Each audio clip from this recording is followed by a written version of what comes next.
In this lesson, we're focusing on two essential concepts that can affect the clarity and readability of any written or processed text: cohesion and coherence. Whether you're writing a blog post, drafting an academic essay, or training a model to process natural language, understanding how text flows and holds together is essential. Cohesion and coherence are precisely what makes a piece of writing readable, meaningful, and useful, both for humans and machines. If a paragraph lacks coherence, the ideas feel disconnected or hard to follow. In other words, the text is unclear. If it lacks cohesion, the sentences may seem grammatically fine but awkward, repetitive, or even confusing. The text is difficult to read or understand. For human readers, this means your message gets lost. For algorithms, it means your system might misinterpret, misclassify, or simply fail to process the input altogether. Have you ever read something and thought, wait, what's going on here? Well, chances are that piece of text lacked coherence or cohesion, or even both. So, let's take a closer look at what each of these terms mean, and how they might apply to your work. At its core, coherence refers to the logical and meaningful flow of ideas. A coherent text presents information in an order that makes sense, so the reader can easily follow the writer's reasoning. It's not just about grammar or vocabulary. It's about how well the parts of a message connect and contribute to a unified topic. Here's a quick example of a paragraph that lacks coherence. I enjoy reading books, the internet has many websites, dogs are friendly animals, I visited my grandmother last week.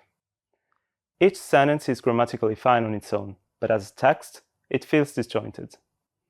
There's no clear theme or direction, it jumps from books to the internet to dogs to grandma. It's correct, but totally incoherent. Now compare it with this version. I enjoy reading books because they help me relax after a busy day.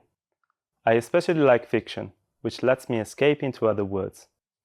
When I can't read a book, I sometimes browse online reviews to find my next read. This text is coherent. The ideas are all linked to a central topic, which is reading.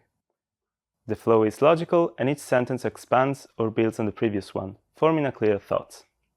From a linguistic perspective, coherence is often defined as the semantic consistency of a text. It's what makes writing or speech meaningful as a whole. Scholars Robert de Beaugrand and Wolfgang Dressler described it as the result of conceptual relationships between ideas, supported by the reader's or listener's word knowledge. In other words, coherence isn't just built into the text.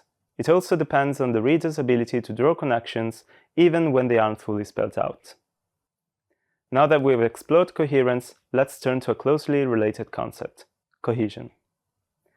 Cohesion refers to the surface-level connections between words, sentences, and paragraphs. It's about the linguistic glue that holds a text together, items like pronouns, conjunctions, and repeated or related vocabulary. While coherence deals with ideas and logic, cohesion is about the language form that makes those ideas easier to follow. Take this example. Chris baked a cake. Chris decorated the cake. Chris put the cake on the table. This is repetitive and a bit awkward, even though it's coherent.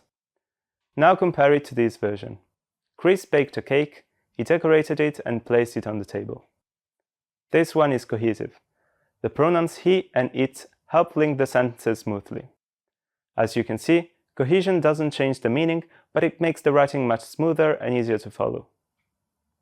In linguistics, cohesion is often analyzed through grammatical and lexical devices.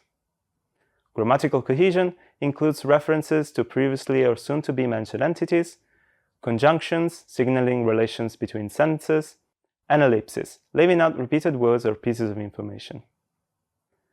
Lexical cohesion, on the other hand, involves repetitions of the same word to stay on topic, synonyms and antonyms like big and large or happy and sad to maintain semantic links, and related vocabulary that keeps language unified across the passage, including collocations and common word pairings.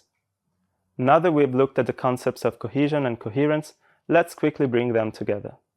Think of them as two sides of the same coin. They both contribute to how we process and understand text, but they operate at different levels. Put simply, cohesion helps the reader follow the structure of the text, moving swiftly from one sentence to the other. Coherence helps the reader grasp its meaning and make sense of the overall message. A text can be cohesive without being coherent if the language flows nicely but the ideas don't make sense together. And the reverse is also true. A text can be coherent but not very cohesive if the ideas are logical but the writing is clunky or repetitive. Strong writing usually shows both a clear logical progression of ideas and smooth, readable connections between sentences. Being aware of cohesion and coherence helps us read more critically, write more efficiently, and make better choices when selecting or working with text, whether we're preparing reading materials, analyzing writing quality, or building a corpus. This brings us to a deeper question. What shapes the way specific texts are structured beyond the general features of cohesion and coherence?